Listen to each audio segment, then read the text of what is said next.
ইসলাম ডাক দিয়া বলে, এ হুজুর তাড়াতাড়ি যাইতে হবে, হে আমিরুল মুমিনিন তাড়াতাড়ি যাইতে হবে, নামাজের সময় হয়ে যাবে। যাইতে যাইতে হযরত ওমর রাদিয়াল্লাহু তাআলা আনহু মসজিদে নববীর মধ্যে গেলেন। মসজিদে নববীর মধ্যে গিয়া নামাজ পড়াইলেন। নামাজ পড়ানোর পর মুসল্লিদেরকে ডাক দিয়া বললেন, ও মুসল্লি বাহিরা, তোমরা কেউ নড়বা না, যার যার জায়গার মধ্যে বসে থাকো, যার যার জায়গার মধ্যে বসে থাকো, কেউ নড়বা না। আজকে তোমাদের সামনে এমন এক ব্যক্তির বিচার করা হবে, যখন তুমি এক ব্যক্তির বিচার করা হবে, কেউ তোমরা লড়বা না। সমস্ত মুসল্লি کرام আতঙ্কের মধ্যে পড়ে গেল। আমাদের আমিরুল মুমিনিন তো রাতের বেলা ঘুমায় না, কার জানি কি দেখাইছে, কার জানি কি দেখছে।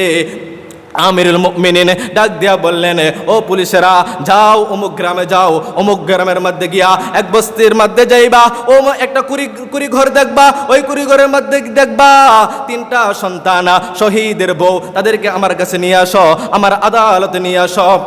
মেরে মোহতারাম ভাইও, পুলিশেরা গিয়া ওই শহীদের বিবিকে এবং বাচ্চাদেরকে বলতেছে, আসো উমরের দরবারে যাইতে হবে, উমরের দরবারে যাইতে হবে।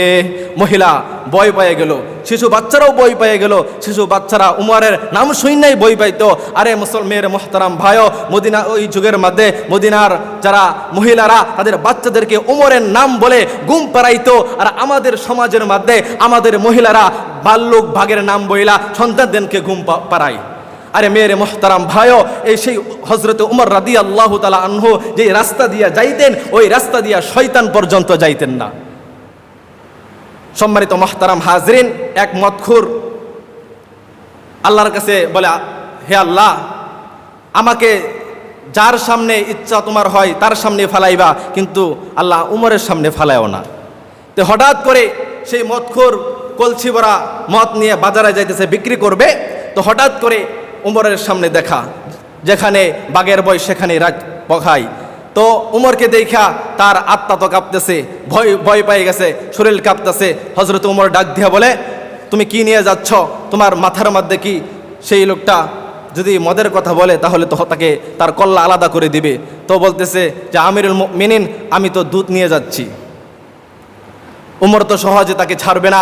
তো ঠিক আছে, তাহলে দেখি ডাকটা উঠাও, দেখি তোমার দুধ, দেখি দুধ না অন্য কিছু।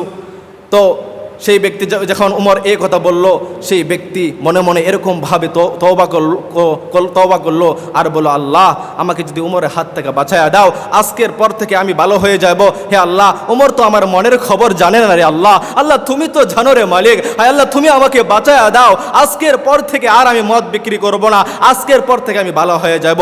আরে মেরে মোহতারাম ভাইও, মুখে শুধু তওবা হয় না, তওবা অন্তরেও হয়। খালেসভাবে খাঁটিভাবে যদি কেউ তওবা করে মন থেকে, আল্লাহ পাক তার তওবাকে কবুল করে নেয়। আল্লাহ পাক রব্বুল আলামিন যখন হযরত উমর ডাকনা উঠাইলেন, দেখলেন পুরা কলসের মঠটাকে আল্লাহ তাআলা দুধে পরিণত করে দিলেন। সুবহানাল্লাহ। সম্মানিত মেরে মোহতারাম ভাইও, তো ওমর রাদিয়াল্লাহু তাআলা এরকম একটা সাহসী যুবক ছিলেন, সাহসী মানুষ ছিলেন। রসুলকে বলতেছেন, হে রসুল, আমরা এই কালিমার পতাকার মিছিল করব। তো রসুল বলতেছে যে হে ওমর, আমরা তো সংখ্যাই কম, কিভাবে আমরা মিছিল করব, কালিমাকে উঁচু করব? আমরা মাত্র 40 জন, আমরা কিভাবে কাফেরদের সাথে পারবো? আমরা কি পারবো? তখন উমর বলতেছেন, ইয়া রাসূলুল্লাহ, আপনি শুধু অনুমতি দেন, অনুমতি দিলেই হবে, আমরা কালিমার মিছিল করব, কালিমার পাতা উঁচু করব। তখন রসুল বলতেছে, হে ওমর, কিভাবে তোমরা মিছিল করবে? আমরা এখান থেকে আবু জাহেলের সংসদ পর্যন্ত মিছিল নিয়ে যাব। এক পাশে উমর, আরেক পাশে হযরত আমির হামজা রাদিয়াল্লাহু তাআলা আনহু, সেও একজন সিংহ পুরুষ ছিলেন। তো যখন এভাবে মিছিল নিয়ে আবু জাহেলের সংসদ পর্যন্ত গেলেন, তখন আবু জাহেলের এক চামচা বলতেছে, হুজুর, নেতা আবু জাহেলকে বলতেছে, নেতা উমর আসতেছে। তো আবু জাহেল বলতেছে যে উমর কি মুহাম্মদের কাল্লা নিয়ে আসতেছে? তো ওই আবু জাহেলের চামচা বলতেছে যে উমর মুহাম্মদের কাল্লা না, আপনার কাল্লা কাটতে আসতেছে। তো সম্মানিত মুহতারাম হাজরিন, তো আবু জাহেল পরামর্শ করত তার সভাপতির কাছে, সভাপতি হলো ইবলিস। তো সভাপতির কাছে যখন গেল, দেখেন সভাপতির চেয়ার খালি।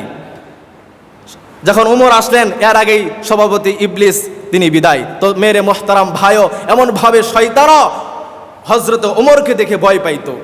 সম্মানিত মুহতারাম, ওই মহিলা মসজিদে নববীর সামনে হাজির করা হলো। ওই মহিলা হযরত উমরকে দেখতে পাইল। উমরকে দেখা মনের মধ্যে ভয়, ওই দিনের মুসাফির এই তো উমর দেখা যাইতেছে, ওই দিনের মুসাফির তো উমর ছিল।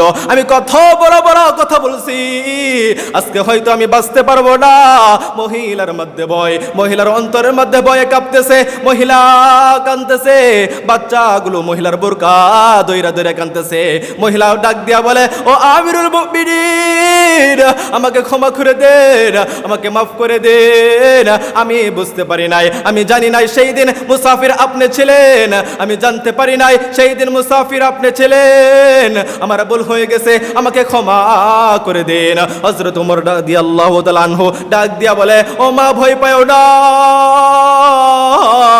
ও মা ভয় পাও না, আমি তোমাকে কিছু করব না, মা তুই ভয় পাইস না।